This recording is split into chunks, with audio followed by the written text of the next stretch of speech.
জাহিদ ভাই, আপনি একটা প্রশ্নের উত্তর দেন। এই যে গতকাল উত্তরায় মাইলস্টোন স্কুল অ্যান্ড কলেজে বিমান বিধ্বংসে অনেক শিশু মারা গেল।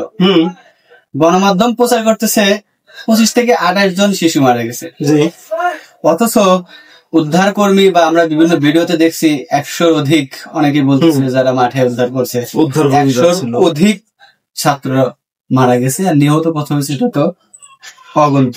কিন্তু কিসের চাপে বা কোন জটিলতার কারণে এই বিষয়গুলো গোপন করা হচ্ছে? এই মিথ্যা আমাদের কি আসলে হজম করা সম্ভব? ওই একই কথা আমার মাথায় ঘটতেছে ভাই। এই তথ্য চাপা দেওয়ার কৌশল কোথা থেকে যে চালু হলো আমার বোঝে আসতেছে না। দেখেন মানুষ মরেছে কিন্তু খবর আসছে কম। এটা কি শুধুই সংখ্যা, না এর পিছনে আরো কিছু লুকিয়ে আছে? আমার মাথায় ধরতেছে না বিষয়টা। আপনি ভাই একটা জিনিস সহজে বোঝেন, যে ধরেন ওই স্কুলে 200 জন ছাত্র ছিল, সেখান থেকে কিছুদিন পরে অবস্থা যখন স্বাভাবিক হবে, ছাত্র পাওয়া যাচ্ছে 70 জন। তাহলে বাকি 130 জন লোক কিন্তু নেই। এটা কিন্তু আপনি সবার সামনে খোলসা হবে, কিন্তু এখন এই গোপনীয়তা কেন? মানে এই তামাশা কেন, এই তালবাহানা কেন? খুব সহজ হিসাব। তারা চায় জনগণের আবেগটা একটু ঠান্ডা থাকুক, জনগণ মাতামাতি কম করুক, আর বিষয়গুলো নিয়ে একটু প্রশ্ন কম করুক। দেখেন এর আগে যেমন ঘটনাগুলো ঘটছিল, যে আবরার হত্যা, রায়হান হত্যা, ফারুক হত্যা, বিশ্বজিৎ হত্যা, এই ঘটনাগুলো যেমন আস্তে আস্তে মানুষ ভুলে গেছে। এই গত কয়েকদিন আগে যেটা আমরা গত ভিডিওতে বলছিলাম, সোহাগ হত্যা, তাহলে এই ঘটনাগুলো আস্তে আস্তে দূরে চলে যাইতেছে না, মানুষ ভুলে যাইতেছে না। ঠিক এরকম এরা চাইতেছে যে ঘটনাগুলো যাতে আমাদের চোখের সামনে থেকে হারায়া যায়, আমরা যাতে প্রশ্ন কম করি বিষয়গুলো নিয়ে।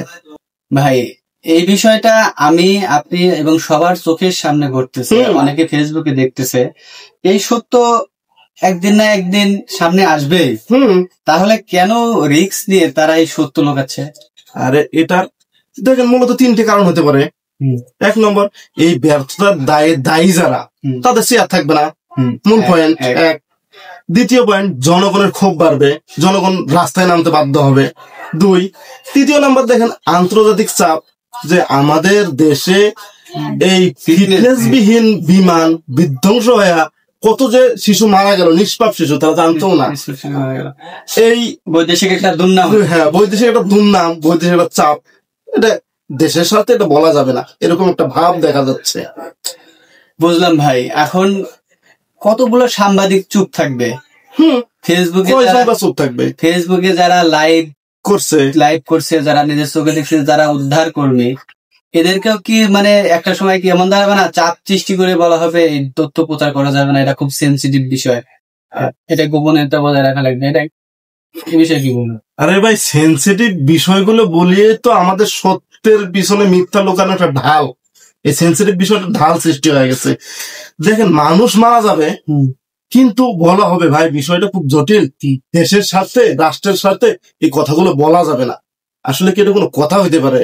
ভাই আপনি তো জানেন আমরা সবাই কি দেশদ্রোহী না, আমরা কেউই কিন্তু দেশদ্রোহী না, সাধারণ জনগণ। কিন্তু আমাদের তো আসলে জানার অধিকার আছে এই দুর্ঘটনায় কতজন শিশু মারা গেছে, আর কেন এটা লুকানো হলো। যার বাচ্চা মারা গেছে, যার ছেলে মেয়ে সন্তান মুখের ধন যার মারা গেছে, সে তো অবশ্যই হাজারি করতেছে, আজকে হোক আর কাল হোক, এটা তো বেরোবেই। প্রত্যেকটা ছাত্রছাত্রী কিন্তু লিস্টেড, একজন ছাত্রছাত্রী যদি অফিসে স্কুলে অনুপস্থিত থাকে, তাদের পরিবারকে জানানো হয় যে উনি আপনার আসে নাই কেন, এই সময়। অতএব সবাই কিন্তু আওতাভুক্ত, মানে লিস্টেড, এটা বেরোবে। তাহলে এটা কেন লুকানো হচ্ছে?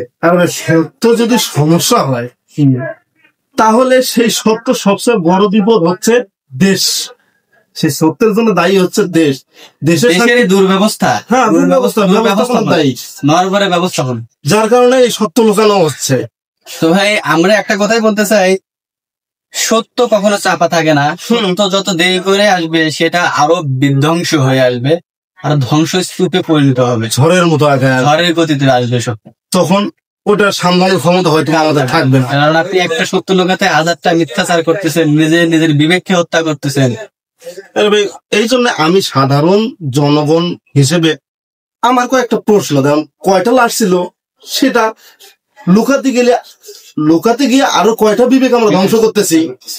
প্রতিটা শিশুর মৃত্যুর সংখ্যা কি আমরা জানতে পারি না? কতজন মারা গেল, কি সমস্যা, এর কি আমাদের জানার অধিকার নাই? দেখেন এত গোপনীয়তা যদি হয় তাহলে আমাদের বলেন একটা স্লোগান চালু হোক, প্রাণ গিয়েছিল কিন্তু রাষ্ট্র জানে না। প্রাণ গিয়েছে কিন্তু রাষ্ট্র জানে না, এটা জাতীয় স্লোগান করে দেয়। এটা জাতীয় স্লোগান করে দেয়। আজকে কথা বলে আপনাদের মতামত শেষ করছি। আল্লাহ হাফেজ।